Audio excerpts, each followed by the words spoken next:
I'm going to ask all three of you to hang on just a minute because we have rather an incredible breaking news story that we're following right now. And this is coming to us out of Colorado.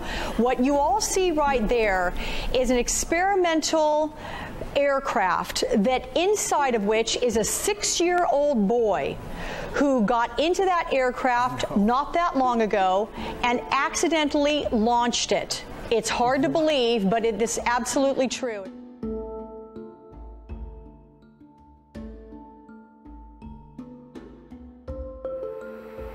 It's one small step for man, one giant leap for mankind. Myśląc o wydarzeniach, których przebieg i charakter przyciągały przed ekrany telewizorów całe narody, do głowy przychodzi m.in. lądowanie na Księżycu. Szacuje się, że tamtego dnia misję załogi Apollo 11 śledziło ponad 600 milionów osób z całego świata. Dużą oglądalnością mogą pochwalić się również wydarzenia kulturalne i sportowe, takie jak Mistrzostwa Świata w piłce nożnej czy koncerty z udziałem międzynarodowych gwiazd muzyki. Ale historia telewizji już nie raz udowodniła, że szanse na zwrócenie uwagi wielomilionowej publiczności mają nie tylko bogato finansowane przedsięwzięcia i popularne osoby. 15 października 2009 roku amerykańskie stacje telewizyjne przerwały nadawanie swoich programów, aby na żywo transmitować pościg za przypominającym latający spodek balonem domowej konstrukcji. Zdaniem prezenterów w środku znajdował się 6-letni Falcon, syn Richarda i Mayumi Hini z miasta Fort Collins w stanie Colorado. Kilka miesięcy wcześniej Richard wpadł na pomysł stworzenia swojego kolejnego wynalazku, sterowanego zdalnie balonu wypełnionego helem, mającego posłużyć w przyszłości za nową formę transportu lub jako sprzęt do organizowania wyścigów. W wykonaniu prototypu pomagała mu żona Mayumi, którą kilkanaście lat wcześniej poznał w szkole aktorskiej, oraz 3 synowie – Bradford, Rio i najmłodszy Falcon. Efektem wspólnej pracy był przypominający latający spodek srebrny balon o średnicy 6 metrów, wykonany z plastiku, kartonu, folii aluminiowej i taśmy klejącej, z możliwością przytwierdzenia do niego niewielkiego drewnianego kosza. Testowanie wypełnionego helem i wyposażonego w urządzenie elektryczne wynalazku zaplanowano na 15 października 2009 roku. Według planu Richarda przywiązany do ziemi balon miał być tego dnia sprawdzany jedynie pod kątem przemieszczania się w lewo i prawo, ale nie wszystko poszło zgodnie z założeniami. 3, 2, 1. Whoa! Oh my God. Okay. Are you ready? Taylor! You didn't put the Taylor down! Spider-Man! Z powodu źle przymocowanej linki balon wzniósł się w powietrze, opuszczając tym samym przydomowy ogród w akompaniamencie wrzasków Richarda i Mayumi. I choć już sama utrata prototypu była wystarczającym powodem do zmartwień, tak jeszcze więcej zamieszania wprowadził Bradford, który poinformował rodziców, że w środku znajdował się 6-letni Falcon, który chwilę wcześniej bawił się w pobliżu konstrukcji. Nie mając szans na samodzielne sprowadzenie balonu na ziemię, rodzina powiadomiła służby alarmowe oraz skontaktowała się z telewizją KUSA, prosząc o wysłanie śmigłowca za oddalającym się wynalazkiem celem jego śledzenia. And so it was an experimental plane? It's a flying saucer. It's a flying saucer. Yeah. And is that's gone too, right? I'm sorry? How long is the flying saucer gone as well? Yeah, about 20 minutes, I think. They've both been missing for about 20 minutes? Yeah. Okay. We gotta get my son. Okay. Hang on just 1 second. Don't hang up, okay? Just a minute. You know, I need to talk with my husband. I know it has a... Okay, I can't understand what you're saying, ma'am. Yeah, here, take that. Hello? Yes, is this Richard? Yes, it is. Okay, how long has the 6-year-old been missing? Just a few minutes. Was the flying saucer in the backyard? Yes. Okay, it obviously has electronics so he can know how to work it and he gets it up off the air, off the ground? No, he doesn't know how to operate. Kilkanaście minut później przed domem Richarda i Mayumi pojawiły się pierwsze samochody z lokalnego biura szeryfa, ale pomimo przeszukania posiadłości, sąsiednich posesji oraz pobliskiego parku, Falcona nie znaleziono. W tym samym czasie pierwsze telewizje przerwały nadawanie programów, aby na żywo transmitować relacje z pogoni za balonem, informując widzów o znajdującym się w środku chłopcu. Szokujące doniesienia o 6-latku uwięzionym w latającym spotku sprawiły, że historią Falcona i jego rodziny żył cały kraj. Do we know for sure if Falcon is inside the basket right now? He is. And what is the family doing at this point? Are they watching this unravel on TV? Well, no, there's some agencies that are familiar with this type of experiment that are talking to the family on the phone, giving them ideas and finding out how this balloon was made so that they've got information on what to do when it does come to the ground. Dramaturgii całej sytuacji dodawał fakt, że po kilkudziesięciu minutach od wzniesienia się w powietrze z balonu zaczął ulatniać się hel. Konstrukcja śledzona przez służby naziemne oraz przez telewizyjne i wojskowe śmigłowce z każdą kolejną minutą traciła na wysokości. Po około 2 godzinach lotu wynalazek Richarda Heaney'ego wylądował na polu, około 80 km od miejsca, z którego wystartował. Funkcjonariusze podążający za balonem natychmiast ruszyli w jego stronę. Nie było pewności, w jakim stanie znajdował się Falcon, ale po otwarciu niewielkich drzwi okazało się, że w środku nikogo nie było. Wszystko na oczach milionów Amerykanów. At this point, they're cutting the rest of the balloon open.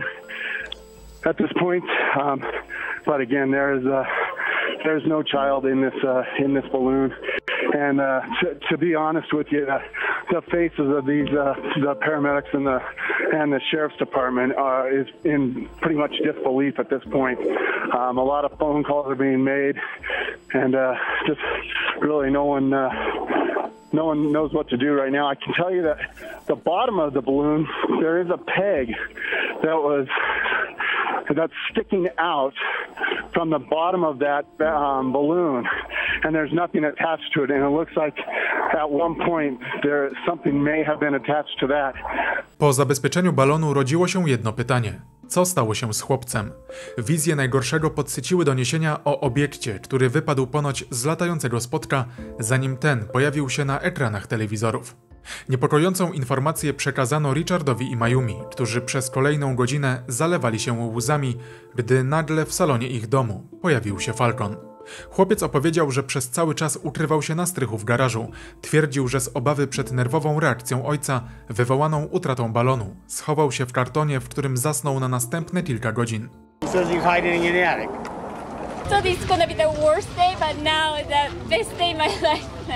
Wydawało się więc, że pomimo sporego zamieszania, cała historia miała szczęśliwe zakończenie. Wydawało się, ponieważ wszystko zmienił nagły zwrot akcji podczas jednego z wywiadów udzielonych przez rodzinę. In the day, did he hear anything? Did he hear you screaming out, Falcon, Falcon? He's asking Falcon, did you hear us calling your name at any time? Hmm? You did? You did? Why didn't you come out? You guys said that we did this for the show. Yeah. Zaskakujące słowa Falcona uznano za dowód na to, że całe wydarzenie zostało zaplanowane.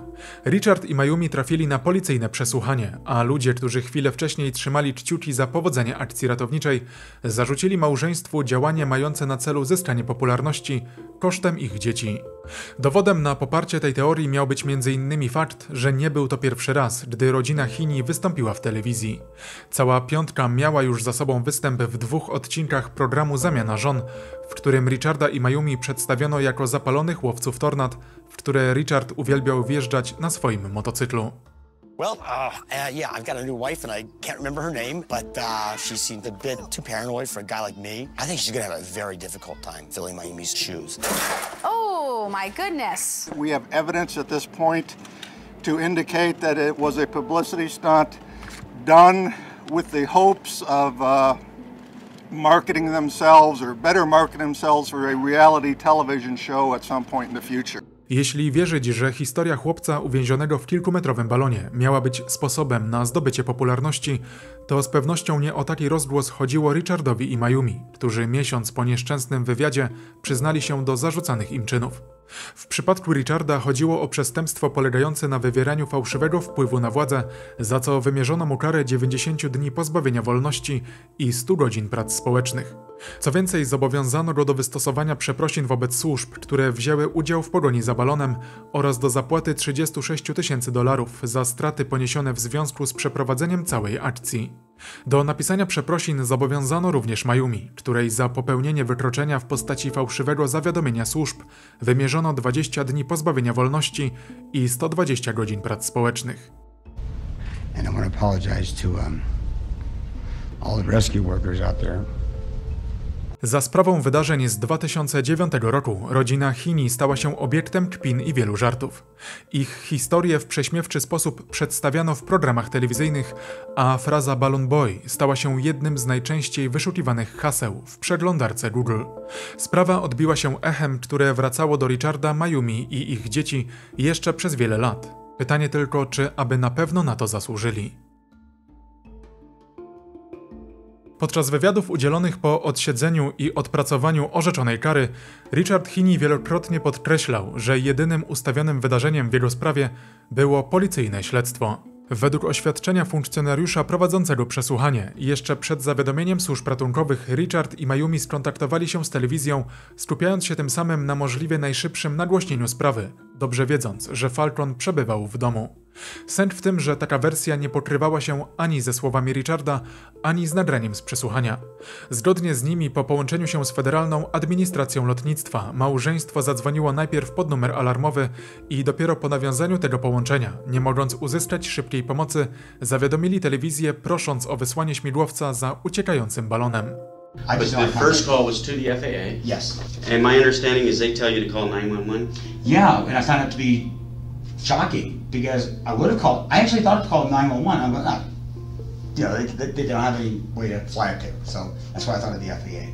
They tell me to call 911, so I called 911. I shouted to my wife. I said, I don't care who you get somebody with a helicopter now. Okay. Her idea was to call the news helicopters because of the traffic stuff. Kolejnym elementem śledztwa, które według Richarda zostało przeprowadzone z naruszeniem prawidłowych procedur, było badanie z użyciem wariografu. W oświadczeniu biegłego wskazano, że podczas badania Heaney w sposób oczywisty i celowy dążył do zakłócenia tych czynności poprzez symulowanie złego samopoczucia, wywołanego cukrzycą. Sęk w tym, że pomiar wykonany przez Richarda przed badaniem i w obecności śledczego wykazał stężenie cukru we krwi w wysokości 473 mg na decylitr, czyli znacznie ponad granicę normy. W takim stanie pojawiają się m.in. zmęczenie, senność i zaburzenia koncentracji, co nie jest bez znaczenia dla prawidłowego przeprowadzenia badania. Co więcej, po ponad 50 godzinach bez porządnego snu, Richard miał prawo odczuwać zmęczenie, nawet gdyby poziom cukru pozostawał w normie. Because I can see you're struggling a little bit, but we'll take a break and then we're going to review the questions again. Okay, I got some circulation guy. I am just not here. Okay. Okay, Richard, you are going to have to focus and concentrate and stay awake. Okay. And it most certainly will help if forcing keeping your eyes open. Okay. Okay. So we'll go ahead and try one more time. Richard, you're just not able to stay alert enough. Wątpliwości Richarda co do szczerych intencji osób prowadzących śledztwo wzbudził również sposób, w jaki przesłuchano jego żonę. Język angielski pochodzącej z Japonii Mayumi nie stał na najwyższym poziomie, zarówno pod względem znajomości słów, jak i samej wymowy. Przekonała się o tym m.in. dyspozytorka numeru alarmowego, jak i producenci wspomnianego programu Zamiana Żon, którzy za konieczne uznali wstawienie napisów przy wypowiedziach Japonki. Poziom jej umiejętności językowych nie przeszkadzał za to śledczym, którzy postanowili przesłuchać Mayumi bez obecności tłumacza, pomimo że w tamtym momencie każde słowo mogło mieć znaczenie. Co więcej, podobnie jak w przypadku Richarda, treść policyjnego oświadczenia nie pokrywała się ze słowami faktycznie wypowiedzianymi przez kobietę. Zdaniem śledczych Mayumi odpowiedziała twierdząco na pytanie o to, czy wiedziała, że Falcon znajdował się w domu. Nagranie z przesłuchania prezentuje to nieco inaczej. So who told Falcon? Where was Falcon? Was Falcon in the attic? Which I really didn't know. Okay, well, where was he? It seems he was in the attic. You assumed he was in the attic? No, I didn't. He was, but I didn't know about it. where he was. Kontrowersje wzbudziły również wykonane przez śledczych pomiary balonu. Według danych zawartych w protokole średnica spodka wynosiła 16 stóp, czyli prawie 5 metrów. Zdaniem Richarda średnica miała 20 stóp, czyli nieco ponad 6 metrów. Heaney potwierdził swoją wersję, dokonując pomiaru zaraz po wydaniu mu balonu przez policję. Zresztą na swoją obronę miał również zdjęcia wykonane przez policyjnych techników, na których wyraźnie widać, że długość od jednego końca do środka balonu wynosi 10 stóp. Mnożąc to razy 2, trudno otrzymać wynik wskazany w oficjalnym protokole. Ale dlaczego policji miałoby zależeć na fałszowaniu pomiarów? Według opinii biegłego, gdyby zaprojektowany przez Richarda balon miał średnicę 16 stóp, to nie byłby w stanie utrzymać się w powietrzu ze znajdującym się w środku Falconem. Zdaniem śledczych Heaney dobrze o tym wiedział. Jednocześnie ten sam biegły wskazał, że w przypadku średnicy wynoszącej 20 stóp balon utrzymałby się w powietrzu nawet z Falconem na pokładzie. Według Richarda śledczy sfałszowali pomiary dla poparcia swojej wersji. Look, 10 foot 2 inches. You see that? 10 foot 2 inches. It's focused? Is it focused? Get back. Okay, now look at mommy. She's right in the center. I mean, how could you miscalculate this at 16 feet? Zdaniem Heaney'ego, ze względu na spory rozgłos, jaki historia Balloon Boya zyskała w tamtym czasie, lokalne władze potraktowały tę sprawę jako dobrą okazję na zaistnienie i wykazanie się przed szeroką publiką, zwłaszcza że ich reputacja nie była wówczas najlepsza. Zaledwie rok wcześniej więzienie opuścił Tim Masters, który skazany na dożywocie spędził za kratami prawie 10 lat za zabójstwo, którego nie popełnił. To właśnie śledczy z Fort Collins doprowadzili do jego skazania bez jednoznacznych dowodów. Dopiero badania DNA potwierdziły, że mężczyzna nie był winny.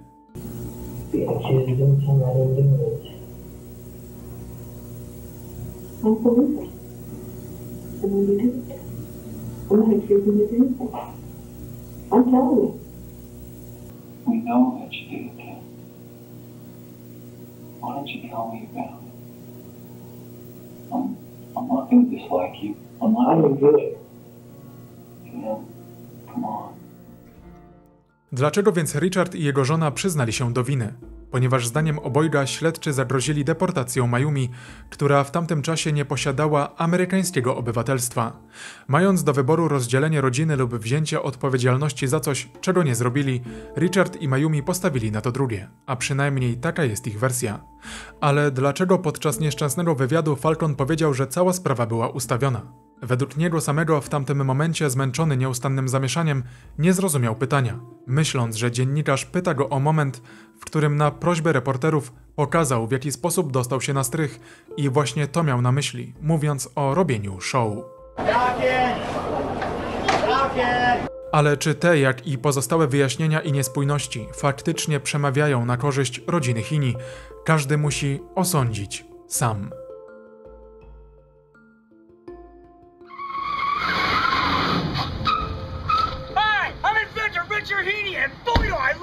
Truck! That's why I would never permanently mount toolboxes or a lumber rack on the back. No! I'm going to use my pickup to pick up hot chicks! That's why I invented the all-new Heaney Duty Truck Transformer! Yes! Yes! Yes! Yes! Pomimo wielu nieprzyjemności wywołanych aferą Balloon Boya, 5-osobowa rodzina nie zrezygnowała z publicznych występów i gdy Richard razem z Mayumi udzielali kolejnych wywiadów, podkreślając przy tym swoją niewinność, Bradford, Rio i Falcon bez sukcesu promowali swój heavy metalowy zespół, którego jedna z piosenek nosi wymowny tytuł Balloon Boy to nie oszustwo. W 2020 roku gubernator Colorado ułaskawił Richarda i Mayumi. Jego zdaniem cała rodzina zdążyła do tego czasu zapłacić wystarczającą cenę w oczach opinii publicznej. Należy jednak pamiętać, że ułaskawienie nie jest tym samym, co uniewinnienie. Decyzja gubernatora nie zmieniła treści wyroku sądowego, a jedynie uwolniła małżeństwo od skutków jego orzeczenia. Jako że Richard i Mayumi pobyt w więzieniu mieli już dawno za sobą, w ich przypadku chodziło przede wszystkim o przywrócenie pełni praw obywatelskich, bez których możliwości zawodowe Richarda w branży budowlanej były znacznie ograniczone. Historia Balloon Boya co jakiś czas przewija się przez serwisy informacyjne. W końcu trudno zapomnieć o sprawie, która 15 października 2009 roku przyciągnęła uwagę całych Stanów Zjednoczonych. Sprawie, która dla jednych jest idealnym przykładem zgubnych skutków pogoni za popularnością, a dla drugich dowodem na bezprawie w amerykańskim wymiarze sprawiedliwości.